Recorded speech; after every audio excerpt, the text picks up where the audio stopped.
Hello friends, कैसा सब लोग। तो फ्रेंड्स, आज की वीडियो के अंदर बात करेंगे आपके एक टेस्ट यानी एक पेपर के बारे में। देखिए, आप लोग सीटेट का एग्जाम देने वाले हो, तो सीटेट का एग्जाम आपका दिसंबर से चलेंगे आपके। तो आपके एग्जाम देने से पहले यानी जो आपका पेपर है उसको देने से पहले एक पेपर देना जरूरी है आपके लिए। इस पेपर को देने से पहले आपको यह पता लग जाएगा भाई आप लोग कितने पानी के अंदर हो, कितना आपका लेवल है। आज के अंदर मैंने आप लोगों के लिए एक सीडीपी का एक पेपर लिया है। इस पेपर के अंदर मैंने आप लोगों के लिए 30 क्वेश्चन लिए हैं और सीडीपी के अंदर आपके पेपर के अंदर भी 30 क्वेश्चन आएंगे। इन 30 क्वेश्चन से जो बच्चा जितने स्कोर लेकर आएगा उससे उसको पता लग जाएगा कि एक्चुअली में उसका कितना स्कोर है। जो 30 क्वेश्चन मैंने लिए हैं वो 30 क्वेश्चन का मैंने लेवल जो लिया है वो लिया है मॉडरेट लेवल।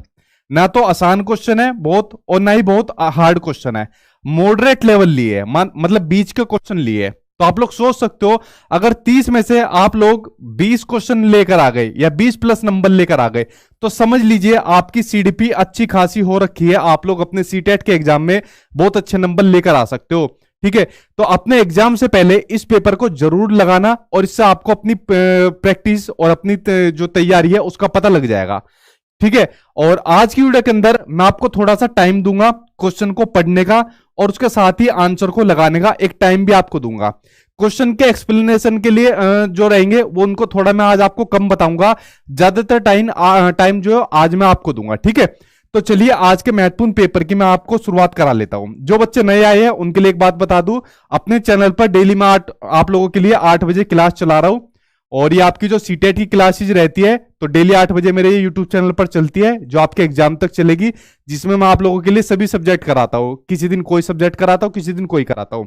तो आप लोग चैनल को सब्सक्राइब कर लेना क्योंकि आपके एग्जाम तक आपकी क्लास चलेगी। और अगर आप लोग को कंटेंट चाहिए तो ये मेरे सीटेट के नोट्स है जिनको आप लोग मेरी वेबसाइट sachinacademy.com से जाकर ले सकते हो। इसके बाद आपको XYZ कोई किताब की जरूरत नहीं पड़ेगी। इनके अंदर आपको सिलेबस के अकॉर्डिंग जितना आपका कंटेंट है वो आपको मिल जाएगा। एनसीईआरटी किताबों का कंटेंट इनके अंदर आपको मिल जाएगा। इसके बाद आपको एनसीईआरटी किताब पढ़ने की जरूरत नहीं पड़ेगी। 3rd क्लास से लेके 8 क्लास तक का कंटेंट मिल जाएगा। प्रीवियस ईयर के क्वेश्चन इनके अंदर आपको मिल जाएंगे। कोई प्रीवियस ईयर के लिए आपको बुक लाने की जरूरत आपको नहीं पड़ेगी। 2011 से लेके 2022 जो आपके ऑनलाइन पेपर हुआ था मल्टीपल शिफ्ट में, वहां तक के प्रीवियस ईयर के क्वेश्चन आपको मिल जाएंगे। ठीक, कुछ नए टॉपिक ऐड हुए थे जैसे ईवीएस के अंदर बात करते हैं वो इसके अंदर आपको मिल जाएंगे। मोस्टली जो नोट्स है वो आपको बाइलिंगुअल मिलेंगे, कुछ सब्जेक्ट को छोड़कर। जैसे सोशल साइंस है वो आपकी मोस्टली हिंदी के अंदर है क्योंकि बहुत बड़ा उसके अंदर एनसीईआरटी का मैटर है। ठीक है, तो कुछ जैसे ये सब्जेक्ट है इसको छोड़कर और आसान भाषा में मिलेंगे आपको फोटो ट्रिक के माध्यम से। जैसे मैथ्स होगी उसके अंदर सोल्यूशन ज्यादातर मेरे है। तो ये सारा जितना कंटेंट है वो आपको मेरे नोट्स के अंदर मिल जाएगा। आप लोग गूगल के अंदर जाना, वहां पर मेरी वेबसाइट खुल जाएगी। जो भी आपका पेपर है, पेपर 1 है या दोनों पेपर है, वो आप लोग रजिस्ट्रेशन वगैरह करके वहां से आप लोग ले लेना। ठीक है, दो ही चीज आपको करनी है, नोट से पढ़ना है डेली और डेली क्लास अटेंड करनी है, बस आप लोगों को। और सीटेट के लिए कुछ नहीं करना। तो चलिए अब शुरुआत करते हैं आज आपके पेपर की और साथ के साथ अपना रजिस्टर लेके बैठ जाना और वीडियो के एंड में बताना आप लोगों का कितना स्कोर आज की वीडियो के अंदर आया है। जी सभी को गुड इवनिंग, मैं ठीक हूं, आई होप आप लोग सब ठीक होंगे। तो चलिए देखते हैं, आज देखते हैं कौन बच्चा आज के टेस्ट में टॉप करता है। कल की वीडियो के अंदर बताऊंगा टॉपर का नाम। ठीक, चलिए सामने आपकी स्क्रीन पर आ गया पहला क्वेश्चन। पहला क्वेश्चन को पढ़ते हैं और फिर उसका आंसर आप लोग देना। और पहला क्वेश्चन आ गया सामने आपकी स्क्रीन पर। जी सभी को गुड इवनिंग, आई होप सब ठीक होंगे आप लोग। पहला क्वेश्चन सामने स्क्रीन पर आ गया कि एक बच्चे को 3 प्रवर्तों का एक 3D मॉडल दिखाया जाता है।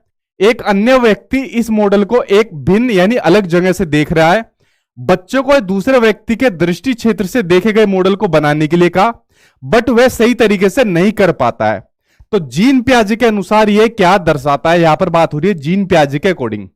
आत्म केंद्रीयता यानी कि ईगो सेंट्रिज्म, जीववाद यानी कि एनिमिज्म, वस्तु स्थायित्व यानी कि ऑब्जेक्ट परमानेंस, या फिर परिकल्पनात्मक चिंतन यानी कि हाइपोथेटिकल थिंकिंग, जिसको कि आगमनात्मक चिंतना भी कहते हैं।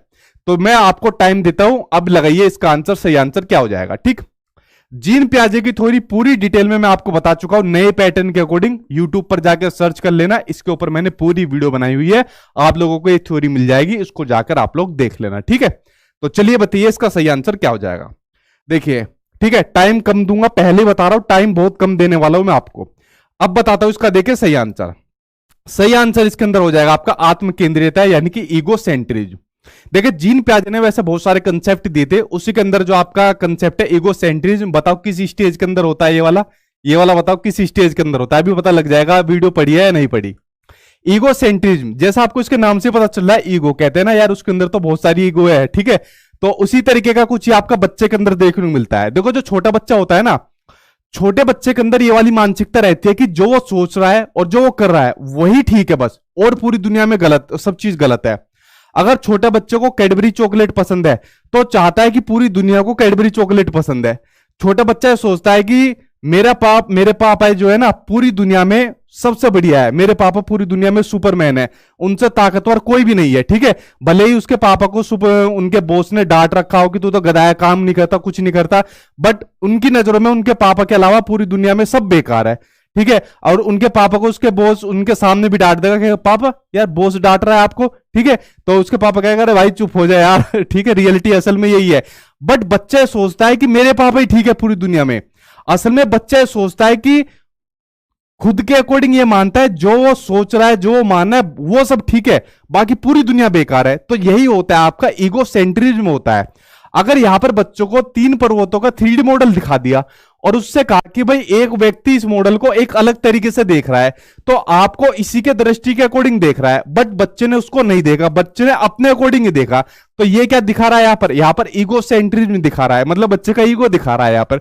तो ये समझ गए आप लोग, ईगोसेंट्रिज्म होता है आपका आंसर, आपका फर्स्ट आंसर आपका सही हो जाएगा। जैसे बहुत से बच्चे होते हैं ना, उनको कितना ही समझा लो करेंगे वो वही जो उनका मन करेगा, ठीक है। तो ईगोसेंट्रिज्म होता है आपका। आपके घर में होंगे बहुत से बच्चे, ठीक है, आप लोग में से बहुत से बच्चे बचपन में भी ऐसे होंगे। ईगोसेंट्रिज्म समझ गए। उसके अलावा इसी के अंदर एक कंसेप्ट होता है आपका जीववाद, यानी कि आपका एनिमीज। ये होता है जब बच्चा सजीव और निर्जीव चीजों के अंदर अंतर नहीं कर पाता, ठीक है, लिविंग और नॉन लिविंग चीजों के बीच अंतर नहीं कर पाता, ये होता है आपका जीववाद होता है। जैसा हमने देखा होगा छोटा बच्चा जो होता है चलते हुए गिर गया या उसका हाथ किसी गेट के बीच में लग गया, ठीक है, तो रोना शुरू कर देता है। तभी उसकी मम्मी आती है, अरे मेरे बेटे को क्या हो गया, ठीक है। तो वो कहता है कि मम्मा मुझे चोट लग गई, ठीक है। तो मम्मी क्या करती है, दीवार को आके मारती है, गेट को आके मारती है, तूने मेरे बेटे को मारा। तो वो बच्चा चुप हो जाता है या कहता है मम्मा इसे और मारो, ठीक है। अब बच्चों को क्या पता कि वो जो दीवार है या जो जमीन है वो क्या है, वो निर्जीव चीज है, नॉन लिविंग थिंग्स है वो, बट बच्चों को नहीं पता होता, ठीक है। तो ये क्या होता है, जीववाद होता है, एनिमिज्म होता है। तो बच्चा सजीव और निर्जीव चीजों के बीच अंतर नहीं कर पाता, ठीक। उसके अलावा एक होता है वस्तु स्थायित्व, ऑब्जेक्ट परमानेंस होता है ये, ठीक। बताओ किसी स्टेज के अंदर आता है आपका ऑब्जेक्ट परमानेंस। इसमें क्या होता है, बच्चा अपने माइंड के अंदर वस्तुओं के छाप बनाना स्टार्ट कर देता है अपने सेंसरी ऑर्गन्स के थ्रू, ठीक है, अपने ज्ञानेंद्रियों के माध्यम से वो अपने माइंड के अंदर छाप बनाना शुरू कर देता है और छुपी हुई चीजों को ढूंढ भी लेता है, ठीक है। आप लोग एक काम करके देख लेना, आप घर के बच्चे के सामने कोई चाबी छुपा के देख लो, कोई भी एक्स वाई चीज छुपा के देख लो, और 2 दिन के बाद पूछना कि बेटा आपने चाबी देखी, आप भूल जाओगे, बच्चा बता देगा कि मम्मा चाबी आपने यहां पे रखी थी, पापा आपने चाबी यहां पर रखी थी। तो ये होता है आपका ऑब्जेक्ट परमानेंस, क्योंकि उस चाबी की छाप या उस चीज की छाप बच्चे ने अपने माइंड के अंदर अपना फिट कर ली थी, ठीक है। ये होता है आपका ऑब्जेक्ट परमानेंस। एक होता है आपका परिकल्पनात्मक चिंतन, यानी कि आपका हाइपोथेटिकल थिंकिंग, इसको बोला जाता है आपका आगमनात्मक तर्कना भी इसको बोला जाता है, ठीक है। आगमनात्मक तर्कना आपको मैंने पढ़ाया था, आगमनात्मक विधि पढ़ाया था आपको, जिसमें पहले क्या बताया जाता है, जिसमें पहले उदाहरण बताए जाते हैं यानी एग्जाम्पल बताए जाते हैं, और उसके बाद क्या बताया जाता है, नियम बताए जाते हैं, ठीक है। इसी के अंदर भी क्या होता है आपका हाइपोथेटिकल थिंकिंग में क्या होता है, पहले बच्चों को कुछ एग्जाम्पल बताए जाते हैं और एग्जाम्पल के बेस पर उसको फिर रूल्स की तरफ बताया जाता है, ठीक है। तो ये जीन पियाजे के 4 महत्वपूर्ण आपके कंसेप्ट थे जो इस क्वेश्चन के माध्यम से मैंने आपको कवर करा दिया। इस क्वेश्चन के अकॉर्डिंग जो आपका आंसर निकल रहा था वो आपका ईगोसेंट्रिज्म निकल रहा था। जीन पियाजे की थ्योरी अपने आप में बड़ी महत्वपूर्ण थ्योरी है, आपके सीटेट के एग्जाम में कंफर्म आपका क्वेश्चन आना है। एक क्वेश्चन मेरी तरफ से है, 2 से 3 आ जाए वो अलग बात है, ठीक है, समझ गए। चलिए बढ़ते अब आपके नेक्स्ट क्वेश्चन की ओर। अगला क्वेश्चन क्या दिया हुआ है, ठीक, बताओ कितने लोग पहले क्वेश्चन में लुढ़क गए, बताओ कमेंट बॉक्स के अंदर। अगला क्वेश्चन देखिए सामने आपकी स्क्रीन पर आ गया। अगला क्वेश्चन आपको दिया हुआ है राष्ट्रीय शिक्षा नीति 2020 से संबंधित, बड़ी महत्वपूर्ण आपकी जीन पियाजे जितनी, क्योंकि पिछली बार ऑनलाइन शिफ्ट में खूब पूछी गई थी। राष्ट्रीय शिक्षा नीति 2020 यानी एनईपी 2020 प्रस्तावित करती है कि इनमें से कौन सा स्टेटमेंट आपका सही नहीं है, यानी आपको नेगेटिव स्टेटमेंट को बताना है। एनईपी 2020 मूल्यांकन के लिए यानी आपके असेसमेंट के लिए विभिन्न प्रकार की विधियों और योजनाओं जैसे कि समूह कार्य, ठीक है, यानी पीयर ग्रुप में, और भूमिका निर्वहन का प्रस्ताव रखती है। क्या एनईपी 2020 इस चीज का प्रस्ताव रखती है? ठीक है, या नहीं, पहले तो ये बताइए, मन में बताइए, रजिस्टर में लिखिए। रखती है भाई, बिल्कुल। तो पहला स्टेटमेंट बिल्कुल सही हो जाएगा कि बच्चे आपस में समूह कार्य में सीखे, अपने रोल प्ले का निर्वहन करें। ठीक है, ग्रुप वर्क में सीखे, रोल प्ले के माध्यम से सीखे, तो इस बात को एनईपी 2020 करती है। ठीक है, तो पहला ऑप्शन बिल्कुल सही हो जाएगा। अगला ऑप्शन बताओ जल्दी से।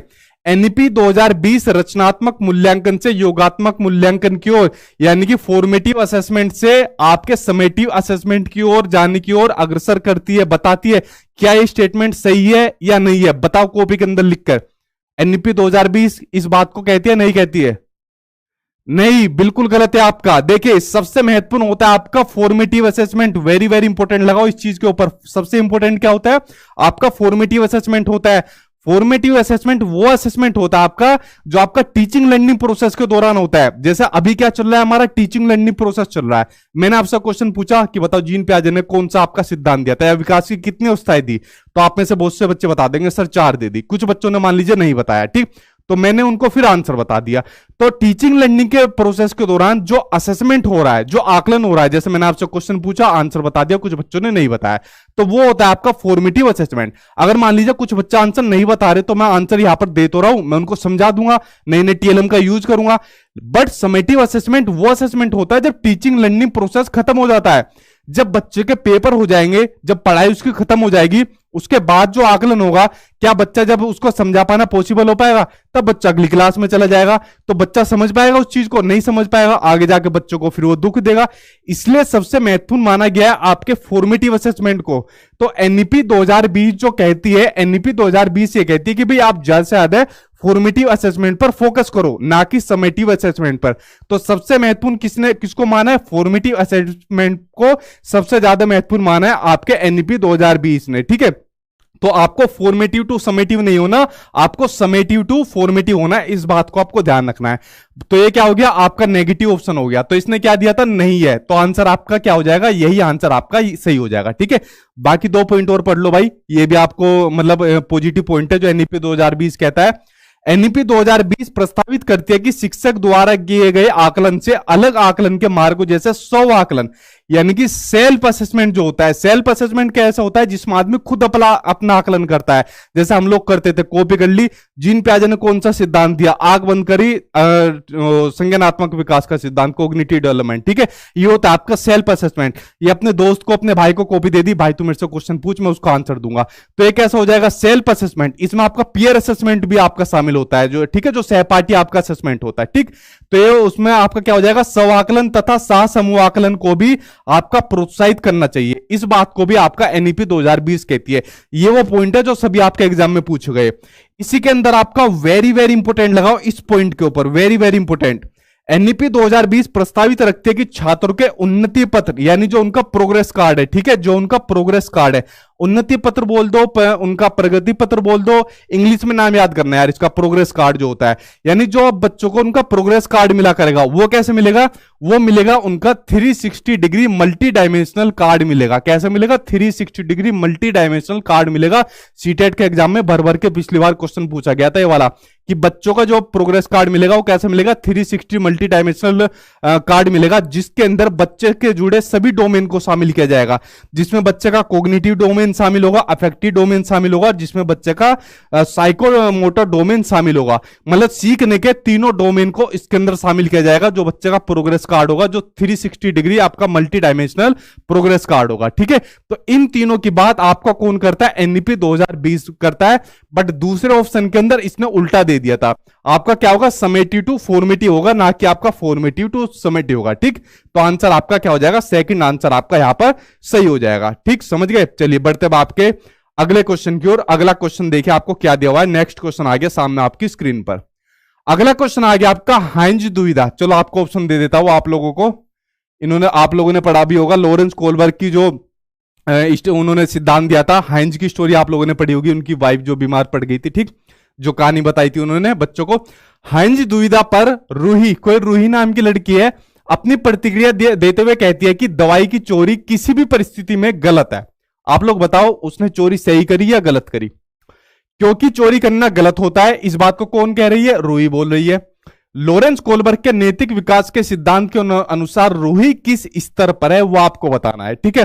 अब लॉरेंस कोलबर्ग ने कितने स्तर यानी कितने लेवल दिए थे? 3 लेवल दिए थे आपका, pre conventional level, conventional level और पोस्ट कन्वेंशनल लेवल, 3 लेवल दिए थे। अब आपको बताना है किस लेवल पर है। ये तीनों लेवल आपको लिखे हुए हैं, बताओ सही आंसर क्या होगा। सामने स्क्रीन पर आपके ऑप्शन रखे हुए, देखता हूं कौन इसका आंसर सही देगा, ठीक है। कमेंट बॉक्स पर एक बार नजर डालता हूं। यार नोट्स वाले चीटिंग कर रहे हैं, नोट्स वाले सीधा आंसर लिख रहे हैं, ठीक है। नोट्स वालों से मतलब रिक्वेस्ट कर रहा हूं भाई, क्वेश्चन पढ़ के आंसर देना, सीधा आंसर मत लगाओ, ठीक है। पढ़ रखे होंगे आप लोगों ने, वैसे मैं क्वेश्चन को बहुत घुमा फिरा के लाया हूं, आप लोगों के भी तोते उड़ेंगे, लेकिन थोड़ा सा समझ समझ के दो, ठीक है। चलिए देखते हैं। अब देखो यहां पर रूही क्या बोल रही है, अगर आप लोगों ने लॉरेंस कोलबर्ग का नैतिक विकास सिद्धांत पढ़ा होगा तो हिंज की स्टोरी पढ़ी होगी। हिंज क्या थे? हिंज एक आदमी थे, तो उनकी क्या थी, वाइफ की तबीयत खराब होगी। अब वाइफ की तबीयत खराब हो गई तो जो उनको बीमारी लगी थी वाइफ की, उस बीमारी का समाधान सिर्फ एक आदमी के पास था, मतलब जो दवाई थी वो सिर्फ एक आदमी के पास थी। तो डॉक्टर ने कहा कि भाई इस शहर में इस आदमी के पास ये दवाई है, इन्होंने इस दवाई का आविष्कार करा है, उनके पास जाके उस दवाई को ले आओ।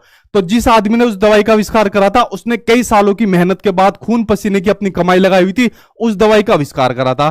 तो हिंज उनके पास गए, रिक्वेस्ट करी कि भाई मेरे पास पैसे नहीं है, प्लीज इस दवाई को दे दो वरना मेरी वाइफ मर जाएगी। उन्होंने कहा नहीं भाई मैं कैसे दे सकता हूं, मेरी कई सालों की मेहनत खून पसीने की कमाई लगी हुई है, ऐसे में दे दूंगा तो मैं तो मर जाऊंगा फिर, ठीक है। तो वो वापिस अपने घर पे गया, उसने बीवी की हालत देखी, तो हिंज ने क्या काम करा, यार मैं एक काम करता हूं, मतलब हिंज दुविधा में पड़ गया। ये क्या होता है, डिलेमा होता है, दुविधा होता है। जब आदमी दुविधा में पड़ जाए, वो डिसीजन ना ले पाए कि यार मैं क्या काम करूं, तो ये डिलेमा होता है। तो हिंज दुविधा में पड़ गया, तो हिंज ने क्या काम करा, हिंज ने सोचा कि यार चलो मैं चोरी कर लेता हूं। तो हिंज उसके घर पर गया और उस दवाई को चोरी करके ले आया और अपनी बीवी की जान बचा ली। तो वहां पर स्टोरी से कई सारी चीज निकली थी, ठीक है। तो यहां पे जो स्टोरी से जो चीज निकली थी, तो उस पर रूही नाम की बच्ची ने कहा कि उसने क्या काम करा, चोरी जो करी थी वो गलत करी थी।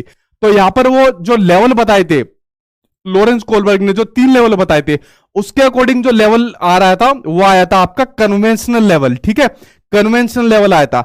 अब अगर आपको ध्यान हो तो कन्वेंशनल लेवल के अंदर मैंने आपको क्या बताया था, इसमें बच्चा जो डिसीजन लेता है ना वो सोसाइटी के अकॉर्डिंग लेता है। कन्वेंशनल लेवल में डिसीजन किसके अकॉर्डिंग लेता है, वो अपना सोसाइटी यानी समाज के अकॉर्डिंग डिसीजन लेता है। जैसा समाज बोल देता है वैसे डिसीजन ले लेता है। अब देखिए समाज कैसे बोलता है, समाज ने बोल दिया कि चोरी करना गलत है, समाज ने रूल बना दिए कि रेड लाइट को पार नहीं करना चाहिए, ठीक है, रेड लाइट पर रुकना चाहिए। समाज ने रूल बना दिया तेज गाड़ी नहीं चलानी चाहिए, ठीक है। तो ये रूल किसने बनाए, समाज ने बनाए। यानी जो आदमी जो डिसीजन लेगा, बच्चा जो डिसीजन लेगा वो सोसाइटी के यानी समाज के अकॉर्डिंग लेगा, ठीक है।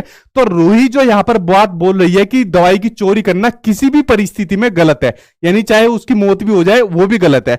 तो ये कौन सी स्टेज हो गई, ये कन्वेंशनल लेवल हो गई। अगर रूही यहां पर बोल देती कि नहीं चोरी करना गलत नहीं है वरना उसकी बीवी की मौत हो जाती, तो क्या हो जाता, तो पोस्ट कन्वेंशनल लेवल हो जाती। यहां पर बच्चा सोसाइटी के अकॉर्डिंग डिसीजन नहीं लेता, वो यहां पर नियम तोड़ देता है। वो पता है क्या सोचता है यहां पर कि भाई नियम हमारे लिए बने हैं, हम नियमों के लिए नहीं बने, ठीक है। अगर मान लीजिए रेड लाइट पर कोई तो मर रहा है तो वहां पर वो क्या काम करेगा, रेड लाइट को तोड़ देगा और जाकर दूसरे की जान बचाएगा। अगर यहां पर हिंज की बीवी मर रही है तो हिंज ने क्या काम करा, रूल को तोड़ दिया, चोरी करी और अपनी बीवी की जान बचाई, ठीक है। तो यहां पर कन्वेंशनल लेवल में आदमी क्या होता है, सोसाइटी के अकॉर्डिंग चलता है, और पोस्ट कन्वेंशनल में क्या होता है, सोसाइटी के नियमों को तोड़कर अपने अकॉर्डिंग चलता है, ठीक है। तो रूही किसके अकॉर्डिंग चल रही है, सोसाइटी के अकॉर्डिंग। तो आंसर आपका कन्वेंशनल लेवल हो जाएगा, ठीक। चलिए बढ़ते हैं आपके नेक्स्ट क्वेश्चन की ओर। अगला क्वेश्चन देखिए सामने आपके क्या आ गया, 3 क्वेश्चन हुए हैं, आई होप आपके तीनों के तीनों सही हुए होंगे अभी तक। अगला क्वेश्चन आपका अगेन आकलन से आ गया कि सीखने का आकलन के बजाय सीखने के लिए आकलन, यानी to ensure focus on assessment for learning rather than assessment of learning, it is important to include. यहां पर बोला जा रहा है कि सीखने के आकलन के बजाय सीखने के लिए आकलन पर ध्यान केंद्रित करना सुनिश्चित करने के लिए इसमें क्या महत्वपूर्ण है। अब देखिए एक बात तो इसने क्लियर कह दी कि सीखने के आकलन के लिए, ठीक है, ये यानी जो असेसमेंट फॉर लर्निंग है, 3 तरीके के आपके असेसमेंट होते हैं, असेसमेंट फॉर लर्निंग, असेसमेंट का गया आपका दूसरा असेसमेंट ऑफ लर्निंग और आपका असेसमेंट एज लर्निंग। तीनों के बारे में मैंने आपको बताया था। जो आपका फॉर्मेटिव असेसमेंट मैंने आपको बताया था, जो आपका टीचिंग लर्निंग प्रोसेस के दौरान चलता है, उसी का आपका भाग होता है असेसमेंट फॉर लर्निंग, ठीक है। ये वो आकलन होता है आपका जो आपका टीचिंग लर्निंग प्रोसेस के दौरान चलता है, ठीक है, जिसको सबसे महत्वपूर्ण माना है किसने, एनईपी 2020 ने माना है, ठीक है। और असेसमेंट ऑफ लर्निंग क्या होता है, जो टीचिंग लर्निंग प्रोसेस हमारा खत्म हो जाता है। तो इसने कहा है कि असेसमेंट फॉर लर्निंग को ज्यादा महत्व दिया जाए असेसमेंट ऑफ लर्निंग की बजाय, ठीक है। और इसमें क्या शामिल करना महत्वपूर्ण है वो आपको बताना है। अब देखिए इसमें होता है आपका सेल्फ असेसमेंट। क्या होता है आपका self assessment, assessment for learning में।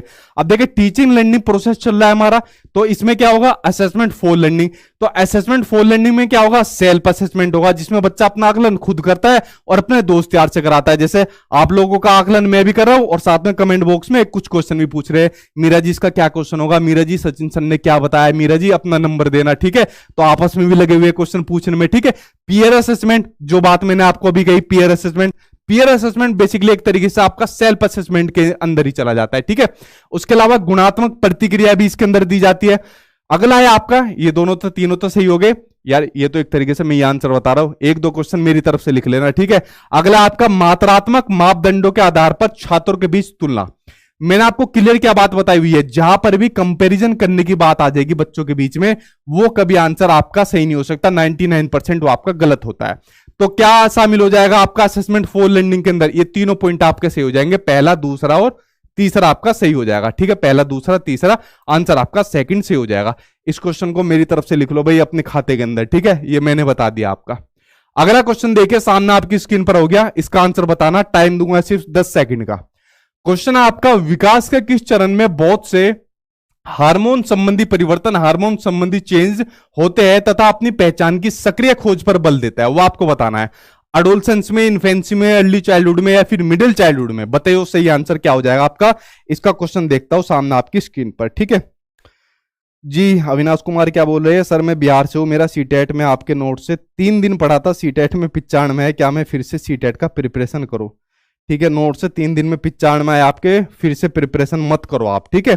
अब आप आगे के एग्जाम की तैयारी करो, ठीक है। अब दोबारा बार बार सीटेट मत दो, मैं तो आपको ये कहूंगा दोबारा इस चक्कर में मत पढ़ो। देखिए अब इसमें कहा है कि हार्मोन संबंधी चेंज की बात हो रही है। देखिए जो हार्मोन संबंधी जो चेंज आते हैं ना, वो आते हैं आपके एडोलसेंस में, यानी जो आपकी किशोरावस्था होती है, वो आते हैं आपकी किशोरावस्था के अंदर आते हैं। आंसर फर्स्ट सही हो जाएगा। किशोरावस्था होती है लगभग आपकी 13 साल से लेके 18 साल तक की आपकी किशोरावस्था होती है, ठीक है।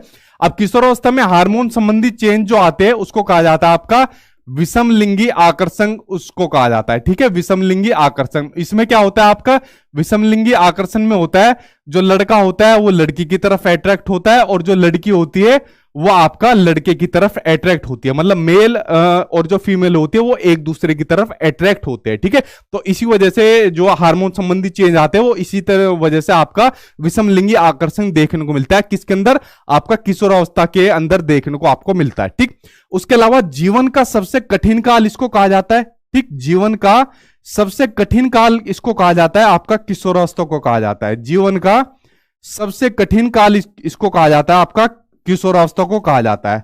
उसके अलावा आंधी तूफान की अवस्था, संघर्ष की अवस्था, जो जितनी भी सारी चीजें है ना वो सब आपका किशोरावस्था के अंदर देखने को मिलती है, ठीक है। आंधी तूफान की अवस्था, संघर्ष की अवस्था, इन सभी की अवस्था जो आपको देखने को मिलती है वो आपको किशोरावस्था देखने को मिलती है, ठीक है।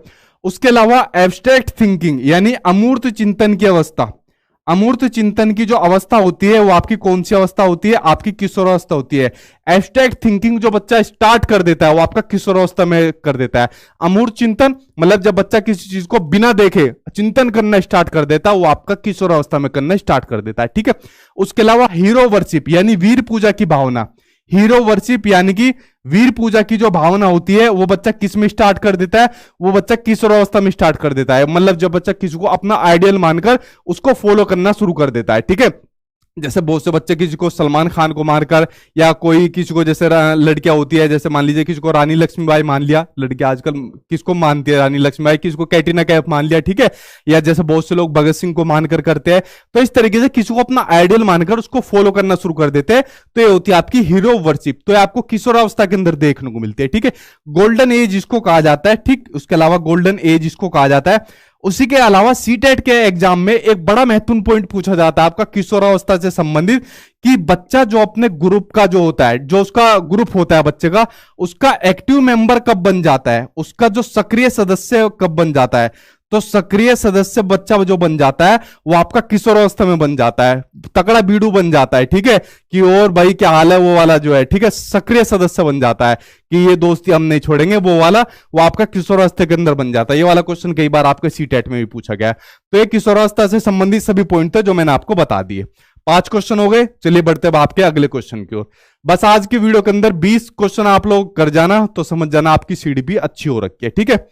अगला क्वेश्चन सामने आपकी स्क्रीन पर आ गया। ये क्वेश्चन बहुत सीटेट के एग्जाम में पिछली बार ऑनलाइन पूछे गए आपके सर्चन और रीजन से। क्वेश्चन आपको दिया हुआ है कि एक शिक्षिका को अपने विद्यार्थियों को किसी प्रश्न के उत्तर के बारे में सहज ज्ञान युक्त अनुमान लगाने के लिए प्रोत्साहित करना चाहिए, एनकरेज करना चाहिए। बताओ करना चाहिए या नहीं करना चाहिए? करना चाहिए भाई, ठीक है, तो आंसर सही हो जाएगा पहला। अगला है विद्यार्थियों को केवल, देखो ये वर्ड आपको सीटेट में कहीं भी देखने को मिले तो 99% ये आपका क्या हो जाएगा, नेगेटिव आपको देखने को मिलेगा कि विद्यार्थियों को केवल तभी उत्तर देने को निर्देश दिया जाना चाहिए जब वे सही उत्तर के बारे में पूरी तरीके से सुनिश्चित हो। तो अब देखो अपने स्कूल टाइम में जाओ, स्कूल टाइम में क्या होता था, जैसे हम लोग या आप लोग कभी हाथ उठाते थे तो हमारे टीचर क्या बोलते थे, अच्छा तू भी आंसर देगा, ठीक है, इतने में खत्म हो जाता था मामला, ठीक है, धज्जीकरण हो जाता था मामला कि अच्छा तू भी आंसर देगा, अरे वाह, ठीक है। तो मतलब आंसर देना चाहिए भाई, वरना बच्चे के अंदर हीन भावना आ जाएगी, यार हम तो कुछ है नहीं इसका मतलब, ठीक है। तो विद्यार्थियों को हर स्थिति में आंसर देने के लिए एनकरेज करना चाहिए कि हाँ बेटा अगर तुम्हें आता है तो तुम भी आंसर दो। लेकिन इसने कह दिया कि केवल तभी निर्देश देना चाहिए जब वह उत्तर के बारे में जानते हो, नहीं, हर स्थिति में हर कंडीशन में आंसर देने के लिए कहना चाहिए।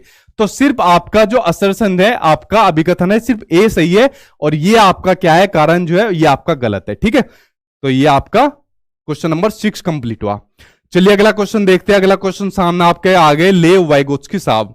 अब देखिए ये क्या कहते हैं, ये कहते हैं आपकी निम्नलिखित में से कौन सा लेव वाइगोत्स्की के संज्ञानात्मक सिद्धांतों पर आधारित है, वो आपको बताना है। 4 ऑप्शन स्क्रीन पर दिए हुए, पारस्परिक अध्यापन, सक्रिय अनुकूलन, प्रतिपादक अधिगम, यंत्रवत याद करना। 5 सेकंड का टाइम दे रहा हूं, जल्दी से इसका आंसर बताओ क्या इसका आंसर हो जाएगा, ठीक है। और ये हो गए आपके 5 सेकंड खत्म। देखिए आपको पता है लेव वाइगोत्स्की ने कौन सा सिद्धांत दिया था, सामाजिक सांस्कृतिक सिद्धांत, सोशो कल्चरल थ्योरी। इन्होंने कहा था कि बच्चा अपने समाज से, अपनी संस्कृति से इंटरेक्ट करके सीखता है, ठीक है, अपने समाज से इंटरेक्ट करके सीखता है। बिल्कुल सही बात है। आप लोग भी कैसे सीख रहे हो, अपने समाज से इंटरेक्ट करके सीख रहे हो। समाज में कौन आता है, भैया आपका परिवार आ गया, आपका स्कूल आ गया, मैं भी किसका रोल हूं, आपके समाज का हिस्सा हो। आप लोग भी तो मुझसे सीख रहे हो, इंटरेक्ट करके सीख रहे हो मुझसे। तो जो सीखना हो रहा है, जो टीचिंग भी हो रही है, वो कैसे हो रही है, पारस्परिक हो रही है, ठीक है, सहयोगात्मक हो रही है, एक दूसरे से यहां पर सीख रहे हैं। तो क्या हो जाएगा, पारस्परिक अध्यापन हो जाएगा। तो संज्ञानात्मक सिद्धांतों पर कौन आधारित है, आपका पारस्परिक अध्यापन है, ठीक है। आंसर आपका फर्स्ट आंसर आपका सही हो जाएगा, ठीक। चलिए अगला क्वेश्चन आपके सामने स्क्रीन पर आ गया, बहुत ही बढ़िया क्वेश्चन है आपका। देखिए ये क्वेश्चन आपको क्या कहता है, इसके ऊपर नजर डालते हैं।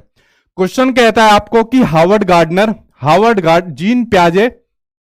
जीन प्याजे, लॉरेंस कोलबर्ग, लेव वाइगोत्स्की और हार्वर्ड गार्डनर, 4 आपके ऐसे महत्वपूर्ण मनोवैज्ञानिक है जो आपके सीटेट के एग्जाम में कंफर्म आने, इनको जरूर कर लेना आप लोग, ठीक है। हार्वर्ड गार्डनर के बहुबुद्धि सिद्धांत, कौन सा सिद्धांत दिया था हार्वर्ड गार्डनर ने, बहुबुद्धि सिद्धांत यानी मल्टीपल इंटेलिजेंस थ्योरी। इन्होंने कहा था कि हमारे माइंड के अंदर एक बुद्धि नहीं होती, कई तरीके की बुद्धि होती है। इनके ऊपर भी मैंने डिटेल में वीडियो बनाई हुई है, नहीं देखी तो जाकर देख लेना। तो उनके अनुसार निम्नलिखित में से कौन सा जोड़ा बुद्धि का प्रकार और अंत स्थिति अनुपालन संभावना के अनुसार सही है। तो आपको बताना है कि एक तो बुद्धि दी हुई है और उसका एक एग्जाम्पल दिया हुआ है और आपको बताना है कौन सा सही है, ठीक है। तो चलिए देखते हैं कि कौन सा सही है। पहला इसने दिया हुआ है इधर बुद्धि के प्रकार और जोड़ा दिया हुआ है। देखिए पहले इन्होंने दी हुई है भाषाई बुद्धि, ठीक है, भाषिक बुद्धि दी हुई है, लिंग्विस्टिक बुद्धि दी हुई है। अब देखो लिंग्विस्टिक बुद्धि के अंदर क्या होता है, भाषिक बुद्धि के अंदर क्या होता है, जिनको अपने भाषा पर और शब्दों पर बहुत बढ़िया कमांड होती है, जिनको अपनी भाषा पर और शब्दों पर बहुत बढ़िया कमांड होती है, वो कौन बनते हैं, वो बनते हैं आपके पत्रकार बनते हैं, ठीक है। कौन बनते हैं, पत्रकार बनते हैं, जैसे अंजना ओम कश्यप हो गई, जैसे रविश कुमार हो गए, ठीक है, ये बनते हैं पत्रकार बनते हैं। वो बनते हैं कवि बनते हैं, कवियत्री बनते हैं, ठीक है, वो वकील बन जाते हैं। तो अब देखते हैं इसमें एग्जाम्पल किया जाए लेखपाल। तो क्या लेखपाल के अंदर भाषाई बुद्धि होती है, बताइए, नहीं होती। देख मैसेज आया उनका, मैसेज पर एक सेकंड रुको भाई, कुछ भी नहीं है यार, पैसे क्यों भेजते रहते हो बिना उसके अंदर मैसेज कुछ टाइप तो करा करो, ठीक है।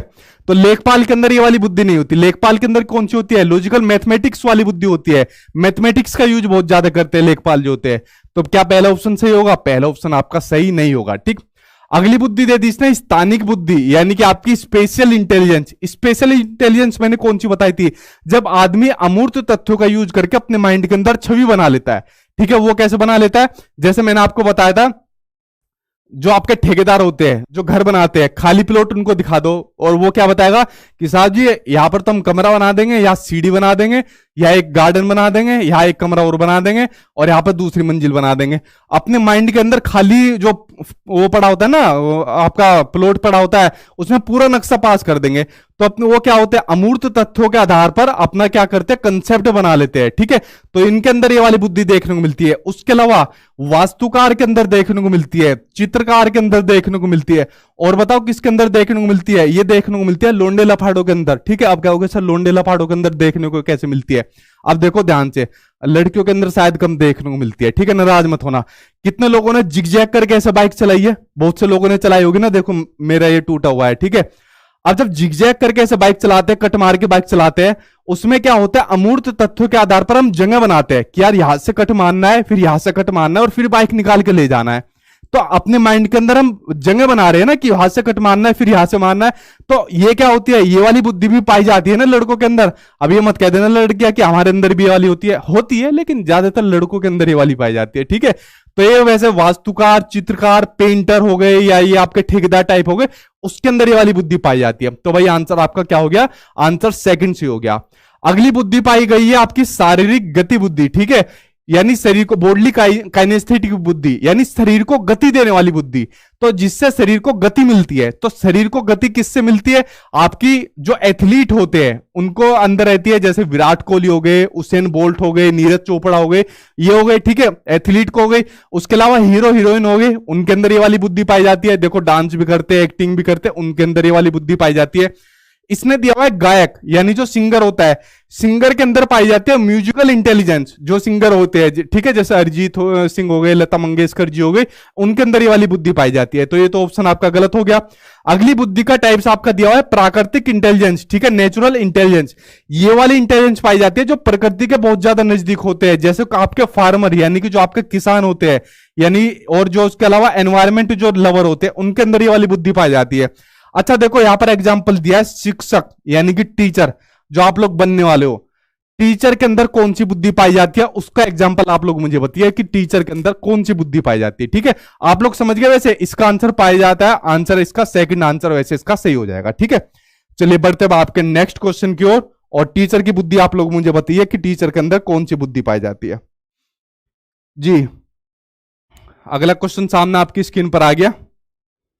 अगला क्वेश्चन आपको दिया हुआ है, एक सेकंड इसे थोड़ा नीचे कर दो।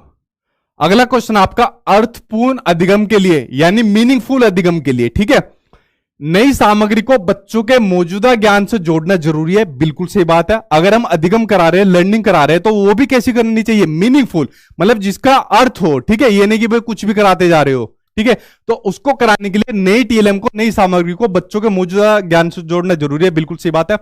अधिगम एक रेखीय तरीके होता है, इसके ऊपर लगाओ इंपोर्टेंट।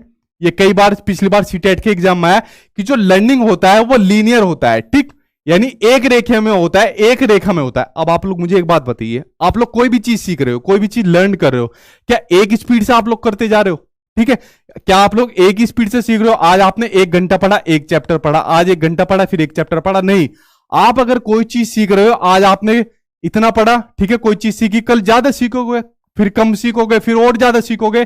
तो जो आपका जो सीखना है, जो आपका अधिगम है, वो कभी एक रेखा में नहीं होगा, एक रेखा में नहीं होगा। ठीक है, वो कैसा होगा, वो आपका चक्रीय होगा। ठीक है, कैसा होगा, वो आपका चक्रीय होगा। सीटेट के एग्जाम में पिछली बार ऑनलाइन एग्जाम में सबसे ज्यादा क्वेश्चन पूछा गया था, ये वाला आपका अधिगम से जुड़ा हुआ। ठीक है, तो अधिगम यानी लर्निंग कैसा है, लीनियर, यानी एक रेखा नहीं है, एक रेखा में नहीं होता। कैसा होता है, आपका चक्रीय होता है, कभी ज्यादा हो जाएगा, कभी कम हो जाएगा, फिर ज्यादा हो जाएगा, कम हो जाएगा। ठीक, तो यानी आपका ये वाला तो गलत है और ये वाला आपका सही हो जाएगा। ठीक, चलो 9 क्वेश्चन तक देख लो आपके कितने सही है कितने गलत है। बस 20 क्वेश्चन प्लस कर देना तो मैं समझ जाऊंगा आज आपका भाई अच्छी तैयारी सीडीपी की हो रखी है।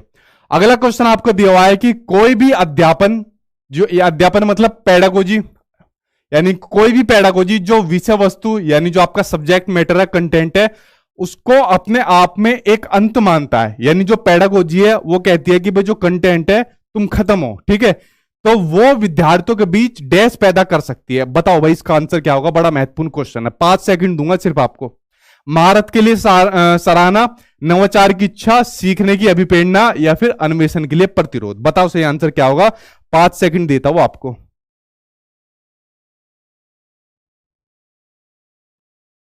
ठीक, खत्म आपके। ठीक है, अब देखो इसका आंसर आपका क्या हो जाएगा। मैंने क्या कहा, कोई भी पेडागोजी, जो आप लोग जैसे पेडागोजी पढ़ते हो, वो कह रहा है कि जो सब्जेक्ट मैटर है, जो कंटेंट है, वो अपने आप में अंत है। अब आप लोग यहां पर सीटेट के लिए पढ़ रहे हो, सीटेट में दो ही चीज आपको देखने को मिलती है, एक तो पेडागोजी और एक आपका कंटेंट यानी कि सब्जेक्ट मैटर। आपको दोनों चीजें एक साथ पढ़नी है, ठीक है, तभी आपका पेपर भी पास होगा और तभी आगे जाके फ्यूचर में आप बच्चों के साथ सही तरीके से डील कर पाओगे। अगर दोनों में से कोई भी एक चीज आपको नहीं आती या किसी भी एक चीज को नहीं समझ पाओगे, ना तो पेपर पास हो पाएगा और ना ही बच्चों के साथ आगे सही तरीके से डील कर पाओगे। तो ये कहना बिल्कुल ही गलत है कि जो कंटेंट होता है वो अपने आप में एक अंत होता है। ठीक है, तो महारत के लिए सराहना, नवाचार की इच्छा वगैरह कुछ नहीं है। ये अन्वेषण के लिए यानी खोज के लिए एक प्रतिरोध है, एक रेजिस्टेंस है, यानी एक हार्मफुल चीज है ये बात आपको ध्यान रखनी है। आंसर आपका फोर्स ही हो जाएगा, मतलब ये आपको कोई गुड स्टेप नहीं है, नॉलेज के लिए खतरनाक चीज है आपकी। ठीक है, इस तरीके से इन दोनों का ही होना बहुत ज्यादा जरूरी है। ठीक, चलिए 10 क्वेश्चन हो गए। अगला क्वेश्चन देखते हैं, सामने स्क्रीन पर आ गया। क्वेश्चन दिया हुआ है कि कोई शिक्षिका अपनी क्लासरूम में जेंडर रूढ़िवादिता यानी जेंडर स्टीरियोटाइप में लचीलेपन को कैसे बढ़ावा देती है। जेंडर स्टीरियोटाइप आपको पता होगा, कई बार मैं आपको बता चुका हूं। ठीक है, जब कोई प्रचलित चीज पहले से ही चलती आ रही है कि भाई पिंक कलर को लड़के नहीं पहन सकते, या जो जैसे कोई भी जैसे घर के काम होते हैं उनको पुरुष नहीं कर सकते, या बाहर के जो काम होते हैं उनको महिलाएं नहीं कर सकती, तो ऐसे जो जेंडर रूढ़िवादिता है, जेंडर स्टीरियोटाइप पहले से चलती आ रही है, तो ठीक है, उसमें लचीलापन यानी उसमें फ्लेक्सिबिलिटी को कैसे बढ़ावा देगी वो आपको बताना है। ठीक, देखिए पहला है कि लड़कियों की स्त्रीवादी व लड़कों को पुरुषवादी विशेषताओं को और प्रोत्साहित करके। बताओ सही आंसर क्या होगा? लड़कों व लड़कियों को अलग अधिगम कार्य देकर जिसके लिए वह अनुवांशिक रूप से तैयार है। जेंडर उपयुक्त अपेक्षाएं रखकर लड़कियों भाषाओं में अच्छा करेगी व लड़के भाषाएं में नहीं, लड़कियां भाषाओं में अच्छा करेगी व लड़के भाषाओं में, ये तो दोनों भाषा आ गई। लड़कियां भाषा में अच्छे करेगी और लड़के मैथ्स में। ठीक है, कि लड़कियां तो भाषा में अच्छे करेगी और लड़के गणित में अच्छा करेंगे। ठीक है, मिसप्रिंट हो गया, इसको सही कर लेना। व्यक्तियों को गैर रूढ़िवादी भूमिकाओं में प्रस्तुत करके। बताओ सही आंसर क्या हो जाएगा? इसका आंसर बताओ। ठीक है, एक शिक्षिका अपनी क्लासरूम में जेंडर रूढ़िवादिता में लचीलेपन को कैसे बढ़ावा देगी। देखिए इसका मैं आपको एक एग्जांपल बताता हूं, आपको खत्म हो जाएगा। एक से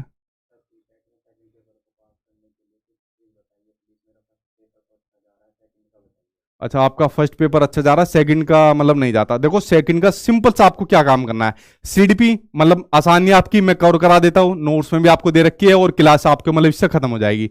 लैंग्वेज भी आपकी कवर हो जाएगी। अगर सेकंड पेपर में मान लीजिए आपकी साइंस या सोशल साइंस है, एनसीईआरटी पढ़ लो अच्छी तरीके से। अगर एनसीईआरटी नहीं पढ़नी तो नोट्स के अंदर पढ़ लो, और उसके साथ में जो आपके ऑनलाइन पेपर पिछली बार हुए हैं और जितने भी प्रीवियस ईयर के पेपर है वो कर लो बस। उसके अलावा और कुछ नहीं करनी, उनको अच्छे तरीके से कर जाओ। सेकंड पेपर के लिए ये करना है, क्योंकि पिछले सबसे ज्यादा जो रिकॉर्ड खराब होता है, रिजल्ट जो खराब होता है वो सेकंड पेपर का होता है। ठीक है, ये काम आपको करना है, एनसीईआरटी और प्लस प्रीवियस ईयर के क्वेश्चन, ये दो काम आपको करना है। देखिए इसका आंसर मैं सबसे बढ़िया आपको देता हूं, आंसर नंबर 4 है। इसका एक एग्जाम्पल आपको देता हूं। एक उस पर टीवी पर एक शो आता है, ठीक है, नाम मैं उसका भूल गया शो का, तो उस पर रितेश देशमुख आते हैं। तो रितेश देशमुख कहते हैं कि भाई मेरे बच्चे कहते हैं कि आप जो है ना ये मतलब पिंक कलर क्यों पहनते हो। ठीक है, तो रितेश देशमुख हर सैटरडे वाले दिन पिंक कलर के कपड़े पहनते हैं, कभी टी शर्ट पहन लेंगे, कभी शर्ट पहन लेंगे। वो कहते हैं मैं अपने बच्चों को फील नहीं कराना चाहता कि पिंक कलर मतलब लड़कियों का है। अपने घर में रितेश देशमुख क्या काम करते हैं, घर के जैसे बर्तन भी धो देते हैं, घर के काम भी करते हैं। तो मतलब जो जेंडर स्टीरियोटाइप शुरू से चलता आ रहा है ना, उसको एक चैलेंज देने की कोशिश करते हैं। उन्होंने एक टीवी शो के अंदर ये वाली बात बताई थी। ठीक है, तो ये क्या काम करता है, व्यक्तियों को गैर रूढ़िवादी भूमिकाओं में प्रस्तुत करके। तो क्या काम कर रहे, ऐसे रोल में प्रस्तुत कर रहे जो रितेश देशमुख है, जो एक एक्टर है, ठीक है, महाराष्ट्र के अंदर जो रहते हैं। तो बच्चे क्या काम करते हैं, उनको ऑब्जर्व करते हैं, उनको इमिटेट करते हैं, अनुकरण करते हैं कि देखो पापा इस तरीके से कर रहे हैं, तो इसमें कोई बड़ी बात नहीं है। घर के काम मेल भी कर सकते हैं, फीमेल कर सकते हैं, कोई भी कर सकते हैं। पिंक कलर मेरे पापा हर सैटरडे को पहनते हैं, मैं भी पहन सकता हूं भाई। ठीक है, तो सबसे बढ़िया तरीका है कि ऐसी भूमिकाओं में प्रस्तुत करके करना चाहिए। ठीक है, ना कि विशेषताओं को प्रोत्साहित करके करो, ना डेफिनेशन करके करो। तो सबसे बढ़िया एग्जाम्पल आपका ये वाला रहेगा जो रितेश देशमुख काम कर रहे हैं। ठीक, तो आंसर आपका फोर्थ आंसर आपका सी हो जाएगा। ऐसे एग्जाम्पल देनी चाहिए बच्चों के सामने जो रितेश देशमुख ने देकर दिखाया। ठीक, अगला क्वेश्चन देखिए, सामने स्क्रीन पर आ गया। एक सामाजिक रचनावादी परिप्रेक्ष्य में अधिगम और ज्ञान, वो आपको बताना है कैसा होगा, सोशियो कंस्ट्रक्टिविस्ट फ्रेम में कैसा होगा। शिक्षिका द्वारा विद्यार्थियों को प्रसारित किया जाता है, बिल्कुल सही है, शिक्षिका की तो जरूरत होती है। ठीक है, आगे देखते हैं और ऑप्शन को, विद्यार्थियों द्वारा स्वतंत्र रूप से खोजा जाता है, ये भी ठीक है, स्वतंत्र रूप से खोजा जाता है, ये भी ठीक है। सीटेट वालों की एक बुरी आदत ये लगती है, चार ऑप्शन ऐसे लगते हैं देखने में जैसे चारों सगे भाई हो। ठीक है, उन्हीं में से देखना पड़ता है, किसी की आंख अलग है, कान अलग है। ठीक, आगे पढ़ते हैं। शिक्षिका की मदद से विद्यार्थियों द्वारा सह संरचित किया जाता है। इन दोनों के कंपैरिजन में अभी तक तीसरा वाला सबसे बढ़िया है कि एक तो टीचर की मदद होनी चाहिए, ठीक है, सामाजिक संरचनावादी क्लासरूम में, और जिसमें बच्चा खुद से अपना चीजों को खोज कर सके, अन्वेषण करे, ऑब्जर्व कर सके और सीख सके। अगले ऑप्शन में तो भाई साहब केवल ही है, आगे पढ़ने की जरूरत नहीं है कि केवल पाठ्य पुस्तकों द्वारा निर्देशित हो सके, ये तो वैसे ही गलत है। तो सबसे अप्रोप्रिएट आंसर क्या हो जाएगा, थर्ड आंसर आपका सबसे अप्रोप्रिएट आंसर हो जाएगा। ठीक है, चलिए बढ़ते हैं आपके नेक्स्ट क्वेश्चन की ओर। अगला क्वेश्चन आ गया आपका चाइल्डहुड यानी कि आपका बाल्यावस्था। बाल्यावस्था से आपका क्या मतलब है, क्या अभिप्राय है आपका बाल्यावस्था से, ये आपको बताना है। ठीक है, और सीटेट में सबसे ज्यादा आपकी यही पूछी जाती है, एक तो आपकी एडोलसेंस यानी कि आपका किशोरावस्था और आपकी बाल्यावस्था यानी कि चाइल्डहुड। ठीक, तो देखिए बाल्यावस्था से क्या मतलब है। बाल्यावस्था एक सामाजिक संरचना है यानी कि एक सोशल कंस्ट्रक्ट है, यह एक शारीरिक संरचना है।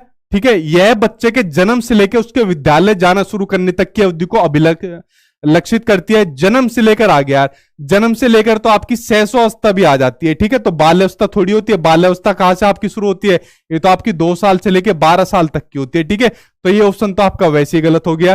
ठीक, उसके अलावा यह विकास की वह अवधि है जिसमें सिर्फ मात्रात्मक परिवर्तन होता है, गलत, मात्रात्मक के साथ साथ में इसमें गुणात्मक परिवर्तन भी होता है, क्वालिटेटिव आपके चेंजेस भी इसमें आपको देखने को मिलते हैं आपके बाल्यावस्था के अंदर। ठीक, तो यह एक शारीरिक संरचना की जगह आपकी सबसे अप्रोप्रिएट आंसर है, यह एक सामाजिक संरचना है, क्योंकि इसमें बच्चा सोसाइटी से घुलना मिलना शुरू कर देता है। ठीक है, समाज से चीजें सीखना शुरू कर देता है। ठीक है, इसमें बच्चा स्कूल में जाना स्टार्ट कर देता है, जो सबसे बढ़िया एग्जाम्पल है आपके सोसाइटी का, समाज का।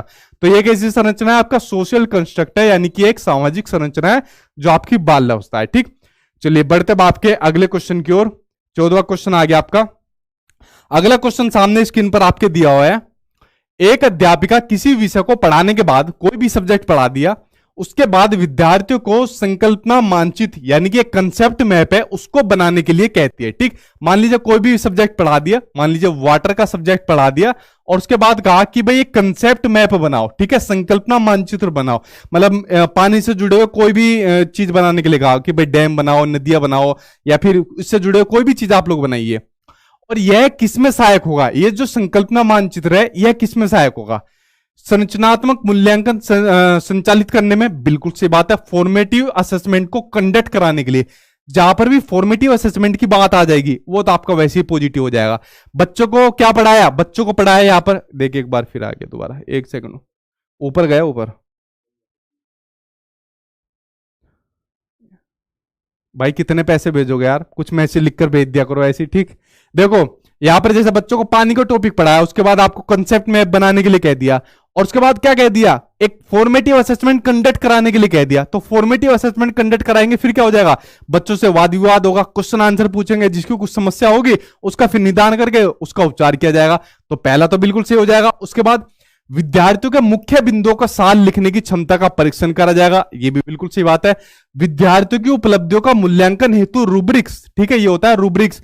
जब मैंने आपको आकलन यानी असेसमेंट का चैप्टर पढ़ाया था, उसमें जो आपके असेसमेंट के टूल्स जितने भी होते हैं, ठीक है, चाहे आपके रूब्रिक्स हो गए, चाहे आपके चेकलिस्ट हो गए, चाहे आपका हो गया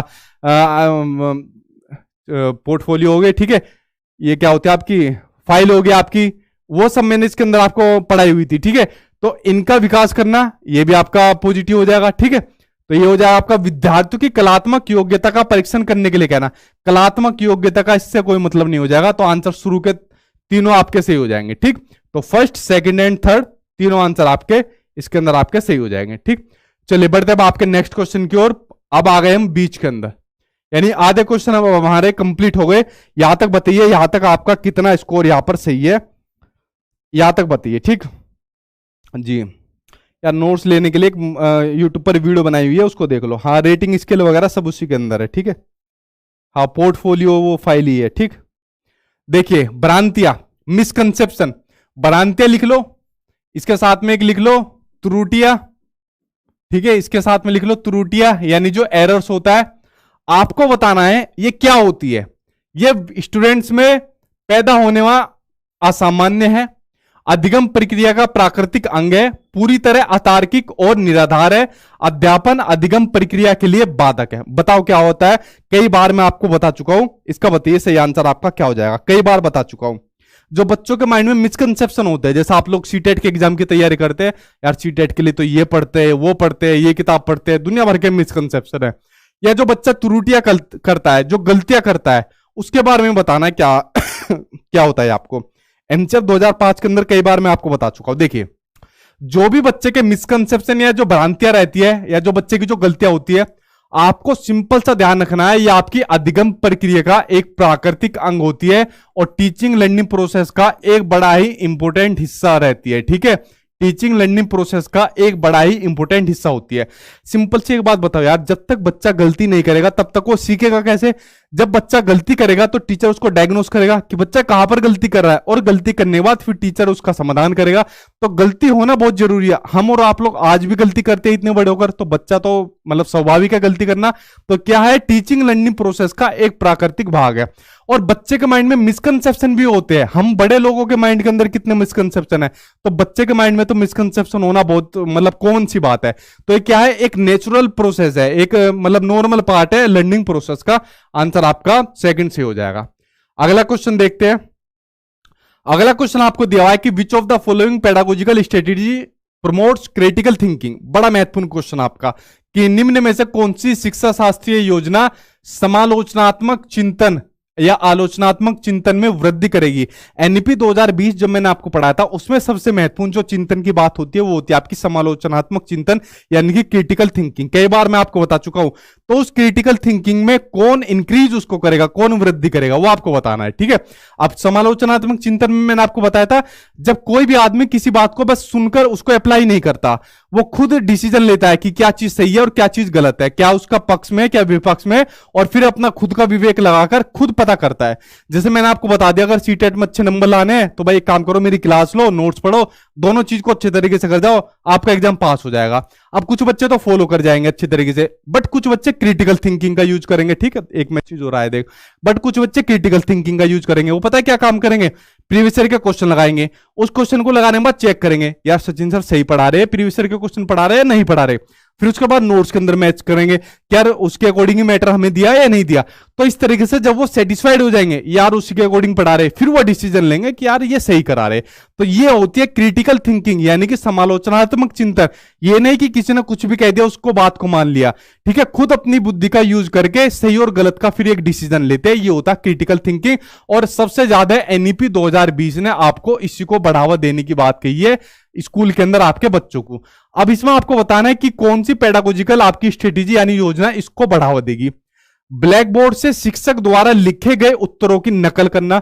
तो नकल करने से पेडागोजिकल आपकी ये बढ़ जाएगी, क्रिटिकल थिंकिंग नहीं बढ़ेगी आपकी। मानस मंथन करना, ब्रेन स्टॉर्मिंग होना, सबसे ज्यादा महत्वपूर्ण आपकी क्रिटिकल थिंकिंग को बढ़ाने के लिए। ब्रेन स्टॉर्मिंग नाम से पता चल रहा है, ब्रेन में आंधी तूफान आना, ठीक है।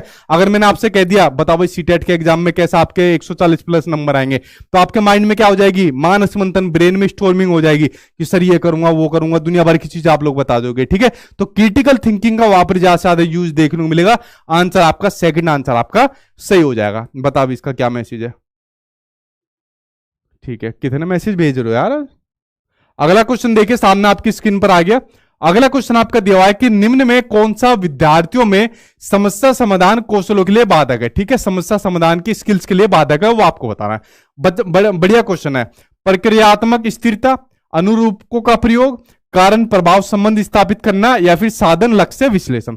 बताओ इसका सही आंसर क्या होगा। सिर्फ 5 सेकंड आपको देता हूं, 5 सेकंड में बताओ, ठीक है। सर मेरा 12 सही है, वेरी गुड भाई। 17वां क्वेश्चन चल रहा है, यानी 5 गलत है। और बताओ सही क्या होगा जी।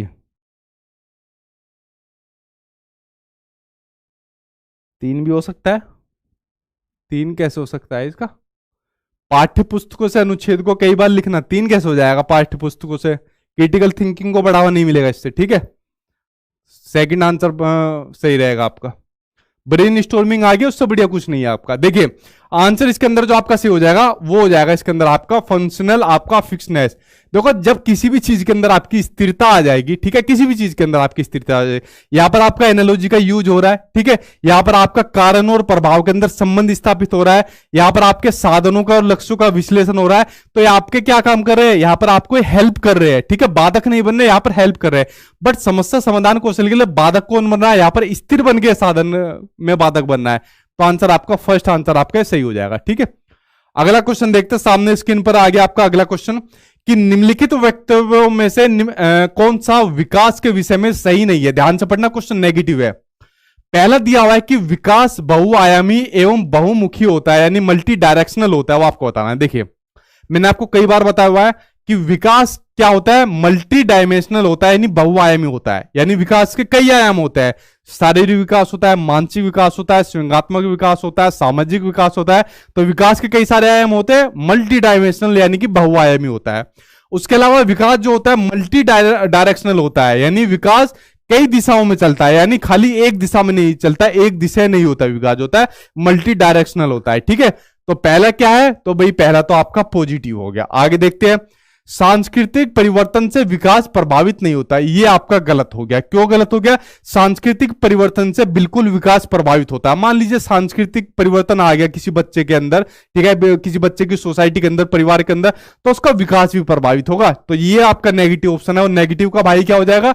नेगेटिव हो जाएगा। विकास जीवन भर चलने वाली प्रक्रिया है, बिल्कुल सही बात है। विकास आपका मां के गर्भ से यानी मां के पेट से शुरू होकर और आपका मृत्यु तक विकास चलता रहता है, ये वाली बात बिल्कुल सही है। विकास सुनिश्चित पूर्व निर्धारित रीति से होता है, ये भी आपका पॉइंट सही है, ठीक। तो आपका आंसर आपका सेकंड सही हो जाएगा। अगला क्वेश्चन पढ़ते हैं कि निम्न में से कौन सा सवाल विद्यार्थियों में अधिसंज्ञान यानी मेटाकोग्निशन, ये टर्म वेरी वेरी इंपॉर्टेंट है, आपके सीटेट के एग्जाम में बहुत बार पूछी गई है। मेटाकोग्निशन, मेटाकोग्निशन क्या होता है? जब मैंने आपको कई बार बताया कि सोच के बारे में सोचना, जब हम कोई चीज सोच रहे हैं और उसी सोच के बारे में जब सोचने लग जाते हैं तो ये होता है आपका मेटाकोग्निशन होता है, ठीक है, यानी कि सोच के बारे में सोचना, ठीक, सोच के बारे में सोचना, ये होता है आपका मेटाकोग्निशन। जैसा भी आप लोगों का यहाँ पर सीडीपी का टेस्ट चल रहा है और सीडीपी का टेस्ट के बारे में चलते चलते आप लोग ये सोच रहे हो कि लास्ट में हमारे कितने नंबर आएंगे, हम लोग इसको बारे में पास हो भी पाएंगे या नहीं भी हो पाएंगे। तो किसी चीज के बारे में सोचते सोचते जब उसी चीज के बारे में आप लोग बहुत आगे तक सोचने लग जाते हो, ये होता है आपका मेटाकोग्निशन, ठीक है, इतना आप लोगों के जो दिमाग में चलता है। तो इस मेटाकोग्निशन के स्किल्स यानी कौशल को बढ़ावा देने में कौन सी चीज मददगार होगी वो आपको बताना है। दिए गए सवाल को सुलझाने के लिए आपने क्या सोपान अपनाए वो आपको बताना है, क्या मतलब स्टेप अपनाए, ठीक है, अभी तक पॉजिटिव है। एक पारिस्थितिक तंत्र के विविध घटक क्या हो गए, आप लोग बता सकते हो जी ये हो गए। इसके अंदर मेटाकोग्निशन के कुछ मिला? बिल्कुल नहीं मिला। पानी का रासायनिक सूत्र क्या ना होता है, आप लोग बता दोगे केमिकल फॉर्मूला, ये होता है। बताओ भाई केमिकल फॉर्मूला क्या होता है। एक मानचित्र और ग्लोब में क्या अंतर होता है, ये भी आप लोग बता दोगे। आंसर क्या हो जाएगा? फर्स्ट आंसर से हो जाएगा। आप लोग क्या बताओगे? सवाल को सुलझाने के क्या क्या स्टेप हो सकते हैं। इसके अंदर आपको मेटाकोग्निशन के ज्यादा स्टेप आपको देखने को मिलेंगे, स्किल्स आपको देखने को मिलेगी, ठीक। चलिए बढ़ते हैं आपके नेक्स्ट क्वेश्चन की ओर। अगला क्वेश्चन देखते हैं, सामने आपकी स्क्रीन पर यह आ गया। क्वेश्चन दिया हुआ है कि एक अध्यापिका अपने विद्यार्थियों में खोजी अधिगम यानी ऑब्जर्वेशनल लर्निंग की बात यहां पर हो रही है, उसको सुसाध्य करना चाहती है। इसके लिए उस अध्यापिका को क्या करना चाहिए? खोज अधिगम की बात हो रही है। जैसे मैं आपसे कह दूं कि भाई अगर आपको सीटेट में 140 प्लस नंबर लाने ना, तो जाओ एक काम करो, प्रीवियस ईयर के क्वेश्चन पेपर को ऑब्जर्व करो, ठीक है, खोज करो और फिर देखो कि आपके कहां से क्वेश्चन पूछे जाते हैं, ठीक है। मैंने तो आपको सिंपल सा बता रखा है कि जाके नोट्स पढ़ लो, क्लास अटेंड कर लो, ठीक है, इतना शॉर्ट में कोई नहीं बताता। तो खोजी अधिगम को सुसाध्य करना चाहती है, उसके लिए उस अध्यापिका को क्या करना चाहिए? देखो शुरुआत में क्या देखने को मिली? व्याख्यान विधि यानी कि लेक्चर मेथड। ये क्या होता है आपका? ये होता है आपका नेगेटिव वर्ड। तो क्या आपको आगे पढ़ने की जरूरत है? आगे पढ़ने की जरूरत नहीं है, ये आपका नेगेटिव होता है। दूसरा इसका भाई इसके साथ साथ में आ गया केवल, ठीक है, तो दोनों भाई आ गए नेगेटिव वर्ड, तो ये आपका क्या होता है? नेगेटिव वर्ड होता है। इसको पढ़ने की जरूरत है? नहीं पढ़ने की जरूरत, आगे, ठीक है। अगला है आवश्यकता पूर्ण मार्गदर्शन के साथ स्वनिर्देशित प्रयोग को सुसाध्य करना चाहिए। देखिए आवश्यकता पूर्ण मार्गदर्शन के साथ बच्चों को कह दिया खोजिए अधिगम कि बेटा एक काम करो 5 जानवरों के नाम लिख कर लाइए, या उसको कोई टास्क दे दिया कि ये टास्क आपको कंप्लीट करना है, बट उसके साथ में उसको कुछ डायरेक्शन दे दिया, ठीक है, कि आपको इस टास्क को इस तरीके से कंप्लीट करना है, और उसके साथ में स्वनिर्देशित प्रयोग को सुसाध्य करना चाहिए, उसको डायरेक्शन दे दिया और फिर बच्चा अपने प्रयोग से, ठीक है, अपने तरीके से उस काम को कर रहा है। तो यह सबसे बढ़िया तरीका रहेगा खोजी आपका अधिगम का, ऑब्जर्वेशनल आपका लर्निंग का, ठीक है, या डिस्कवरी आपका लर्निंग का। तो आंसर आपका तीसरा अभी तक सबसे अप्रोप्रिएट आंसर है। विद्यार्थियों को बिना किसी मार्गदर्शन के खुद काम करने के लिए कहना, तो टीचर किस काम का, 60,000 की सैलरी कैसे आएगी, ठीक है। तो आंसर आपका थर्ड आंसर आपका सही हो जाएगा। अगला क्वेश्चन देखते हैं, सामने आपकी स्क्रीन पर आ गया। क्वेश्चन आपको दिया हुआ है, एक अध्यापक को अपनी कक्षा में बच्चे के सामाजिक सांस्कृतिक संदर्भों को प्रधानता देते हुए एक सांस्कृतिक रूप से उत्तरदायी पेडागोजी को अपनाना चाहिए। बिल्कुल सही बात है, एक टीचर को यही काम करना चाहिए, ठीक है। विद्यालय को एक संचित एकरूप पाठ्यक्रम का अनुसरण करना चाहिए और कक्षा में व्यक्तिगत विभिन्नता यानी जो इंडिविजुअल डिफरेंसेस होते हैं उस पर गौर नहीं करना चाहिए। देखो बात आ गई इतने महत्वपूर्ण पॉइंट की, इंडिविजुअल डिफरेंसेस की, उस पर गौर नहीं करना चाहिए। देखो एक तो इंडिविजुअल डिफरेंसेस क्या होता है, सबसे महत्वपूर्ण फैक्टर होते हैं। आप लोग एक बात बताइए, इंडिविजुअल डिफरेंसेस का एग्जांपल क्या बता रहा हूं मैं, आप लोग सबसे बढ़िया एग्जांपल हो जो आप लोग वीडियो देख रहे हैं। भाई किसी बच्चे का आईक्यू लेवल कम है, किसी का ज्यादा है, कोई कम स्पीड से सीखता है, कोई ज्यादा स्पीड से सीखता है, कोई अमीर घर का है, कोई गरीब घर का बच्चा है। जब सब लोग अलग अलग पृष्ठभूमि से, अलग अलग बुद्धि से, अलग अलग चिंतन के बच्चे हैं, क्या सभी को एक स्पीड से एक तरीके से सिखाया जा सकता है? नहीं सिखाया जा सकता। तो जो बच्चे की जो व्यक्तिगत विभिन्नता होती है उनका सम्मान करना चाहिए और उनके अकॉर्डिंग बच्चों को शिक्षण दिया जाना चाहिए। यहां पर कह दी उन पर गौर ही नहीं करना चाहिए, ठीक है। तो इस तरीके का रवैया बिल्कुल नहीं अपनाना चाहिए।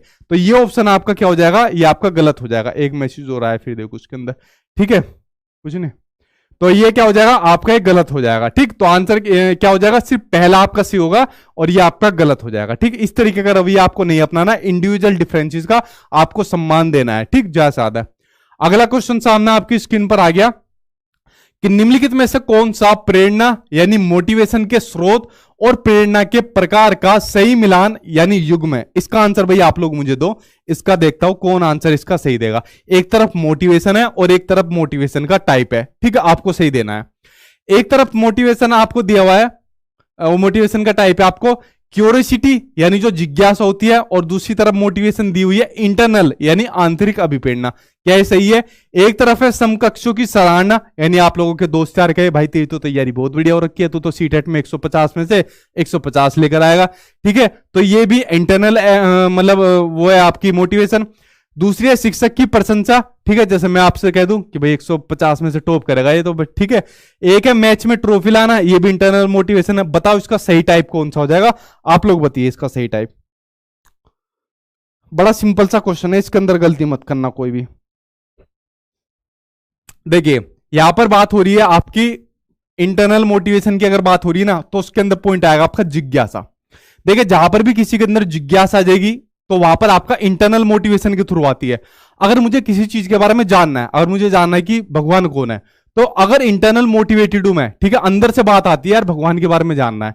अगर मुझे जानना है कि सीटेट के एग्जाम में कैसे 140 प्लस नंबर लाने हैं, वैसे तो 90 पे भी पास हो जाता है, बट अगर मुझे पता करना है 140 प्लस लाने हैं, तो अगर अंदर से मोटिवेटेड हूं तभी मतलब मैं जान पाऊंगा। तो क्यूरियोसिटी आपकी इंटरनल मोटिवेटेड से जुड़ी होती है, ना कि एक्सटर्नल फैक्टर काम करता है।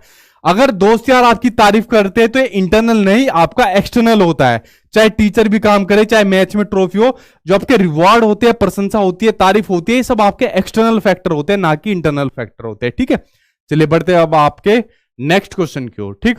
अगला क्वेश्चन आपको दिया हुआ है, सामान्य विद्यालयों में दिव्यांग विद्यार्थी, देखिए यहां पर डिसेबल जो आपकी स्टूडेंट है उनकी बात हो रही है, उनके समावेशन हेतु निम्नलिखित में से कौन सा प्रावधान, दिव्यांगजन अधिकार अधिनियम की बात हो रही है, आपके आरपीडब्ल्यूडी एक्ट की बात हो रही है, ठीक है, right of person with disability act. आपको लर्निंग डिसेबिलिटी वाले चैप्टर के अंदर मैं आपको बता चुका हूं कि right of person with disability act के अंदर मैंने आपको पूरा ये पढ़ाया हुआ है कि पहले 7 तरीके की डिसेबिलिटी, फिर वो बढ़कर 21 तरीके की होगी, उसके अंदर कौन कौन से महत्वपूर्ण है वो सब मैं आपको बता चुका हूं। तो जो आपकी आरपीडब्ल्यूडी एक्ट है उसके आपकी कौन सी प्रतिकूल है, दिव्यांग जो आपके बच्चे हैं उसके अकॉर्डिंग कौन सी प्रतिकूल है वो आपको बताना है। देखिए परीक्षा पत्र को पूरा करने के लिए अतिरिक्त समय देना, इस बात को कहा गया है कि जो परीक्षा पत्र है, ठीक है, जो है उसके लिए बच्चों को अलग टाइम दिया जाए, जो मतलब दिव्यांग बच्चे हैं उनको थोड़ा अलग टाइम दिया जाए, इस बात को कहा गया है उसके अंदर। विद्यार्थियों की जरूरत पूरी करने हेतु लिपिक की भी सुविधा दी जाए दिव्यांग बच्चों को, इस वाली बात को भी कहा गया है। दूसरी और तीसरी भाषा संबंधित कोर्सों की बाध्यता, इस वाली बात को नहीं कही गई, ठीक है, इस वाली बात को नहीं कही गई। तो जो प्रतिकूल है ना, यही आपका हो जाएगा। व्यक्तिगत जरूरतों के आधार अनुसार यथोचित संयोजन करना चाहिए, इस वाली बात को भी कहा गया है, ठीक है। और जो आपका दिव्यांगजन की जो शिक्षा का अधिकार है, वैसे तो नॉर्मल होता है कि 6 से 14 साल तक के बच्चों के लिए फ्री एंड कंपलसरी एजुकेशन की बात कही जाती है राइट टू एजुकेशन के अंदर, बट दिव्यांग बच्चों के लिए कही जाती है 6 साल से लेकर 18 साल तक के बच्चों के लिए ये कही जाती है, ठीक है। ये बात आपको थोड़ा सा डिफरेंस देखना है इसके अंदर। चलिए अगला क्वेश्चन देखते हैं। अगला क्वेश्चन सामने आपकी स्क्रीन पर आ गया। क्वेश्चन दिया हुआ है कि निम्नलिखित में से कौन सी एक प्रगतिशील कक्षा यानी कि प्रोग्रेसिव क्लासरूम की, ठीक है, प्रोग्रेसिव क्लासरूम की विशेषता है। प्रोग्रेसिव क्लासरूम कैसी क्लासरूम होती है जहां पर बच्चे के इंटरेस्ट के अकॉर्डिंग, बच्चे के मनोवृत्ति कह दो, बच्चे के एप्टीट्यूड के अकॉर्डिंग उनको पढ़ाया जाए, ठीक है। तो वो होती है आपकी प्रोग्रेसिव क्लासरूम। जो चाइल्ड सेंटर्ड होती है, जहां पर बच्चा खुद करके चीजें सीखता है, तो उसकी कौन सी विशेषता है? विभिन्न प्रकार की सामग्रियों यानी टीएलएम की उपलब्धता होनी चाहिए, यह विशेषता है। गतिविधियों और कार्यों का प्रावधान होनी चाहिए, यह भी विशेषता है। प्रत्यक्ष निर्देश का पालन होना चाहिए, यह विशेषता नहीं है। आगे बढ़ा गया रटने, मुझे पढ़ने की आगे जरूरत नहीं है। जहां पर भी रटने, प्रत्यक्ष स्मरण करने, रोट लर्निंग की, मेमोराइज करने की बात आ जाएगी, ये सभी आपके नेगेटिव वर्ड है, देखते गलत काट देना। तो पहला और दूसरा सिर्फ आंसर सही है, बाकी सभी आपके आंसर गलत है। बढ़ते हैं आपके 25 क्वेश्चन की ओर। अगला क्वेश्चन पढ़ते हैं 25, ठीक है। आई होप आपको आज इंटरेस्ट आ रहा होगा, आज आपको अपनी तैयारी भी पता लग जाएगी कितना आज आपका स्कोर है।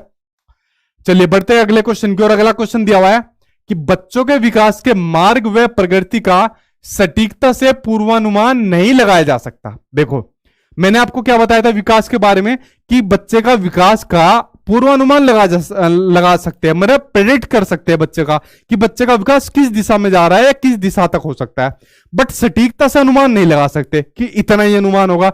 तो ये स्टेटमेंट क्या है? सही है कि बच्चे का हम सटीकता से नहीं लगा सकते कि कितना अनुमान लगाया जा सकता है, ठीक है। बड़ा डीप में क्वेश्चन पूछा है, इसलिए मैंने कहा आज का जो लेवल है ना वो मॉडरेट लेवल है, ना आसान है ना हार्ड है, मॉडरेट लेवल है, ठीक है।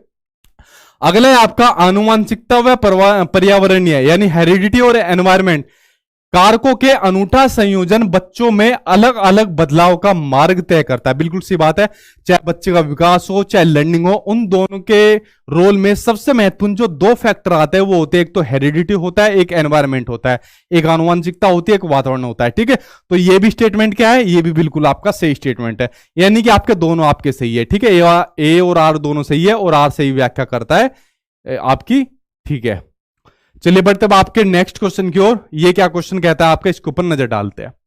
अगला क्वेश्चन कहता है कि विकासात्मक सिद्धांतवादी मानते हैं, एक दो के नाम बता दो भाई अगर आपको पता हो तो, ठीक है। वैसे आपके सीटेट के एग्जाम में आएंगे नहीं, कि विकास की प्रक्रिया जीवन भर चलती रहती है। ये तो बात है भाई, जिंदगी भर विकास चलता रहता है, मरने तक विकास चलता है। इस संदर्भ में किसकी भूमिका बेहद महत्वपूर्ण है? सबसे महत्वपूर्ण रोल किसका है वो आपको बताना है। क्या आनुवांशिकता का महत्वपूर्ण रोल है? बिल्कुल नहीं है, दोनों का आपका महत्वपूर्ण रोल होता है। वैसे वातावरण और अनुभव का, विकासवादी सिद्धांत के अनुसार आपका दोनों का रोल होता है, एक तो एनवायरमेंट का और एनवायरमेंट के साथ साथ आपके एक्सपीरियंस का, ठीक। तो आंसर आपका इसके अंदर आपका सेकंड से हो जाएगा। 4 क्वेश्चन बच्चे हैं फ्रेंड्स, उसके बाद अपना आंसर बताना, और उसके बाद मैं स्क्रीनशॉट लेकर कल की क्लास के अंदर बताऊंगा कौन बच्चे ने टॉप करा था, ठीक है। तो कल की क्लास के अंदर मैं फिर बताऊंगा। चलिए ईमानदारी से बताना भाई यार, चीटिंग मत कर देना कोई भी, ठीक। स्क्रीनशॉट ले लियो एक दो बच्चे के जो मतलब टॉप करेंगे उनके लाइन से, ठीक है। ईमानदारी का समय तुम अगर किसी ने गलती से बताया मतलब गलत नंबर, ठीक। अगला क्वेश्चन देखिए, कक्षा में एक बच्चा अपने सहपाठियों से इस तरह व्यवहार करता है जैसे उसके घर में बर्ताव किया जाता है। तो यह किसका एग्जाम्पल है? बहुत बढ़िया क्वेश्चन है आपका, ठीक है। देखो समझ पर आधारित क्वेश्चन है आपका, बिल्कुल। संरचनावाद पर, सामाजिक संरचनावाद पर, अवलोकन अधिगम पर, या फिर मानववादी अधिगम पर। बताइए सही आंसर क्या होगा।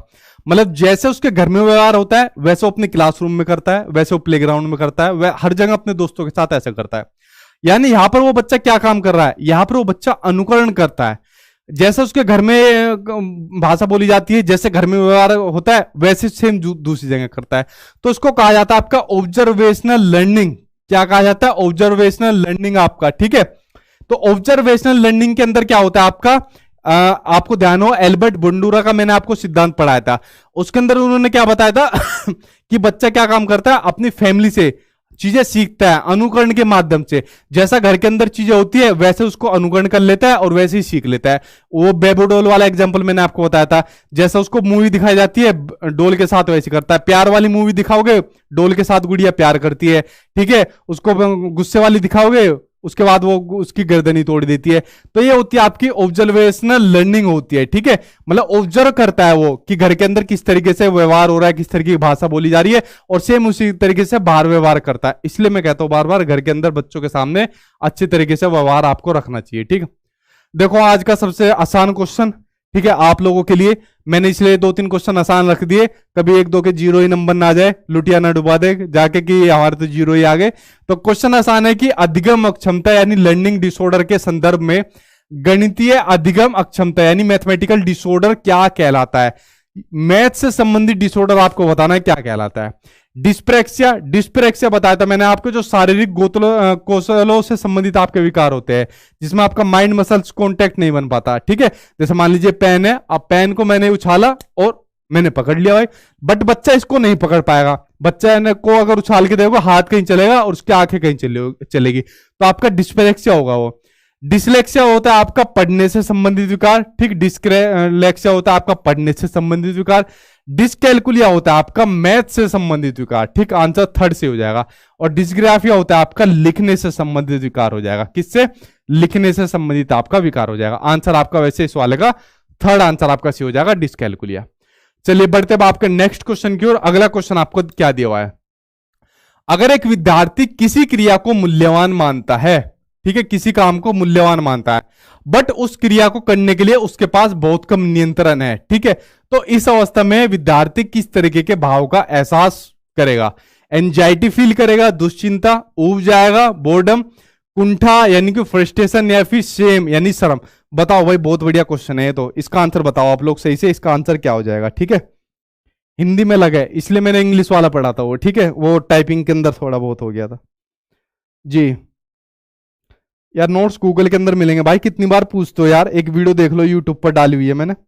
देखो अब इस क्वेश्चन को ऐसे पढ़ो आप लोग, अगर एक विद्यार्थी हो गए आप लोग, ठीक है, किसी क्रिया को मूल्यवान मानता है, मान लो आपको किसी से शादी करनी है, ठीक है, किसी से भी शादी करनी हो, आपको कोई पसंद है तो उसको मूल्यवान मानता है, लेकिन उस क्रिया को करने के लिए उसके पास कम नियंत्रण है। मान लो उसको क्रिया को करने के लिए उसके पापा बीच में आ रही है, ठीक है, उसको शादी करने के लिए उसके पापा बीच में आ रही है, तो इस अवस्था में उस विद्यार्थी यानी आप लोग किस तरीके के भाव का उत्पन्न करेंगे, ठीक है, यह आपको बताना है। कैसा फील करोगे भाई आप लोग? फ्रस्ट्रेशन का फील करोगे, यार बुढ़ाऊ कब मानेगा, ये तो फील करोगे ना, तो फ्रस्ट्रेशन का फील करोगे। तो आंसर क्या हो जाएगा? थर्ड आंसर आपका सही हो जाएगा। जब आप लोग सिगमंड फ्राइड की थ्योरी पढ़ोगे ना तो उसके अंदर ये सभी चीज आपको देखने को मिलेगी। तो आंसर आपका थर्ड आंसर आपका सही हो जाएगा, ठीक है, कि बुढ़ाऊ जब मानेगा तब शादी हो पाएगी, ठीक। तो चलिए बढ़ते आपके नेक्स्ट क्वेश्चन की ओर। अगला क्वेश्चन आपको क्या दिया हुआ है? नेक्स्ट और लास्ट क्वेश्चन आपका आ गया सामने स्क्रीन पर, उसके बाद आपके देखेंगे कितना स्कोर है, ले लियो इनके स्क्रीनशॉट, ठीक है। अगला क्वेश्चन आपका, बच्चे दुनिया को लेकर अपनी समझ को सक्रिय रूप से निर्मित करते हैं, यह स्टेटमेंट किसने प्रस्तावित किया था? थोंडाइक ने, स्किनर ने, पियाजे ने, या फिर पावलोव ने? बताइए सही आंसर क्या होगा। यह आपका स्टेटमेंट आ गया एक का, कि दुनिया को लेकर अपनी समझ को सक्रिय रूप से निर्मित करते हैं। आपको बताना है इसका सही आंसर आपका क्या हो जाएगा, ठीक है। हाँ 30 का सी, हाँ वेरी गुड भाई, प्याज हो जाएगा आपका। क्या हो जाएगा? प्याज। कि दुनिया को लेकर जो बच्चे होते हैं अपनी समझ को सक्रिय रूप से निर्मित करते हैं, ठीक है। वातावरण से अपने अंतःक्रिया करके बच्चे सीखते हैं। बच्चों को नन्ना वैज्ञानिक किसने माना है? आपके जीन पियाजे ने माना है। तो ये जो स्टेटमेंट कहे ये किसने कहे? आपके जीन पियाजे ने कहे। बिल्कुल सही आंसर आपका हो जाएगा। तो फ्रेंड देखिए, आज की वीडियो के अंदर मैंने 30 क्वेश्चन आपको कराए और बहुत स्पीड के साथ भी कराए, ठीक है, और आपको समझाए भी जितना पॉसिबल हो पाना था क्वेश्चन के माध्यम से, वरना मैं बहुत डिटेल में समझाता हूं, आप सभी को पता है। तो अब ईमानदारी से मुझे बताओ भाई, आज आपका कितना स्कोर हुआ है 30 में से, और फिर मैं स्क्रीनशॉट लूंगा एक एक करके, और कोई क्वेश्चन हो तो आपका क्वेश्चन पूछिए। और अगर वीडियो पसंद आई हो तो वीडियो को ज्यादा से ज्यादा आप लोग लाइक करना और शेयर करना। और यूट्यूब पर अगर आपको कोई भी टॉपिक चाहिए तो आप लोग, जैसे सीडीपी अगर आपको पढ़ना हो तो सीटेट 2022 सीडीपी 22 सचिन एकेडमी या सचिन सर या सचिन चौधरी कुछ भी डाल के आप लोग सर्च कर लिया करो, ठीक है। अब पूछे क्या क्वेश्चन आपका, मैं एक दो का आपके स्क्रीनशॉट ले लेता हूं, ठीक है जी। मलिक खान खुशी के 30 में से 29, वेरी गुड भाई। आदर्श कुमार के, देख इनमें से ले ले, स्क्रीनशॉट ले ले इनमें, कल मैं इनके नंबर ले लूंगा। सर मेरे टोटल 26 सही हुए, बट 2 का आंसर मैंने दिया ही नहीं और मेरा 2 रॉन्ग हुआ। चलो कोई बात नहीं। राजेश गुप्ता, ये भी सही है भाई आपके। और पूछिए क्या क्वेश्चन है आपके। अच्छा, क्लास तो मतलब अच्छी लगी ना, क्वेश्चन का लेवल सही लगा आपको? इसी तरीके के क्वेश्चन आएंगे आपके सीटेट में। मतलब ये इस तरीके की शिफ्ट थी जो आपकी मतलब लगभग मॉडरेट लेवल तक की थी, ठीक है। अगर इससे भी नीचे क्वेश्चन आ गए तो समझ लो आसान क्वेश्चन है जो कि आपको देखने को मिलेंगे। तो जो आपका पेपर जो कुछ देखने को मिलेगा वो लगभग आपका इसी तरीके को देखने को मिलेगा, ठीक जी। एजेएस यूट्यूबर भैया मेरा 28 से है, वेरी गुड भाई एजेएस। सर आपके नोट्स बहुत अच्छे हैं, विपुल पर्वत, वेरी गुड भाई। नितेश कुमार 26, श्वेता कुमारी 26, जेपे कुमार 30 में से 30, झूठ बोल रहा है भाई जेपे कुमार। एक ना एक तो गलत जरूर हुआ, ऐसी बात नहीं है, ठीक है। प्रिंसेस महक, सर क्लास बहुत अच्छी थी, मस्त, ठीक है। सर मेरी बेटी बहुत परेशान कर रही थी, कोई बात नहीं मैम, हाउस वाइफ के साथ दिक्कत होती है, अरेंज करिए। और नंबर आपके बहुत अच्छे आ रहे हैं। देखो एक चीज मैं मतलब एक चीज ऑब्जर्व कर रहा हूँ, मोस्टली बच्चों के 20+ नंबर है, ठीक है। तो सबसे बड़ी बात मुझे मतलब खुशी ये हो रही है आप लोगों के 20+ नंबर आ रहे हैं, तो इस चीज को देखना चाह रहा था मैं, ठीक। तो ये मतलब सबसे मेन पॉइंट मेरा यही था, मतलब मुझे 30/30 से ज्यादा इस बात की खुशी हो रही थी। राहुल क्या है, ये पहली बार देखने को मिले 30 में से 5। पहले तो मतलब अप्रिशिएट यार, मतलब बिल्कुल सही नंबर आपने बताए। तो देखिए मेहनत करिए, अब भी आपके बढ़ सकते हैं, अभी बहुत टाइम है आपके सीटेट के एग्जाम में।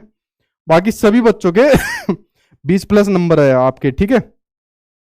सोनम कुमारी ले लिया भाई आपका नाम, रो मत आप, ठीक है, ले दिया आपका नाम जी। पुष्पराज 30 में से 29, ठीक है भाई, झुकेगा नहीं है। सर मेरा 19 सही हुआ। अमित कुमार 30 में 27, दीक्षा कुमारी, सर मेरा मैथ अच्छा नहीं जाता, मैथ में करा दूंगा, एक एक करके सभी क्लास चल रही है आपकी, बेफिक्र रहिए, ठीक। सर आप बहुत अच्छे से समझाते हो, थैंक यू जी। सर भैया मेरा भी देखिए, श्वेता कुमारी देख लिया, श्वेता कुमारी बढ़िया स्कोर आपका, ठीक है। मैं स्क्रीनशॉट ले लिए, वैसे बहुत अच्छे स्कोर है यार, इतने तो मतलब मैं अब देख देख के हिल जाऊंगा जी। विक्रम कुमार 30 में से 25 जी। सर मेरा अभी तक 25 सही हुआ, नंबर कैसे बढ़ेंगे? 25 सही हुआ और कितने बढ़ाओगे नंबर? पूरे 30 में से 30 करते रहो, इसी तरीके से तैयारी हो जाएंगे आपके। मैथ अच्छी करने के लिए क्या किया जाए सर? मैथ अच्छी करने के लिए सिर्फ प्रीवियस ईयर के क्वेश्चन को सोल्व करते जाओ, जो नोट्स के अंदर आपको प्रीवियस ईयर के क्वेश्चन दे रखे हैं उनको करते जाओ, ठीक है। 30 में से 27, सचिन सर लव यू, ठीक है दक्षताज जी, थैंक यू। 30 में से 0 सही हुआ सर, क्या करें, झूठ बोल लो भाई, 0 सही होगा, एक दो तो तुक्के मार के भी आ जाएंगे। अगर 0 सही है तो ज्यादा मेहनत करो, ठीक है। और पूछिए। सर आप बहुत अच्छे हो, Firoz Ansari, thank you ji. Sir आपके नोट से बाहर नहीं है, चलो जी। ऐसा याद ले लिया नाम भाई, ठीक है, नाराज मत हुआ करो, बहुत सारे कमेंट आते हैं, पढ़ ही नहीं पाते, इतनी वो होती है, ठीक है जी। चलिए भाई, अब आपके यहीं पर कमेंट को मैं स्टॉप कर देता हूं, और कल मिलेंगे 8 बजे, ठीक। कल अपनी वही टाइमिंग रहेगी 8 बजे, कल मिलते हैं 8 बजे इसी टाइम पर किसी दूसरी क्लास के साथ। और तब तक आप लोग अपने पढ़ते रहना, ध्यान रखना। Good night, take care.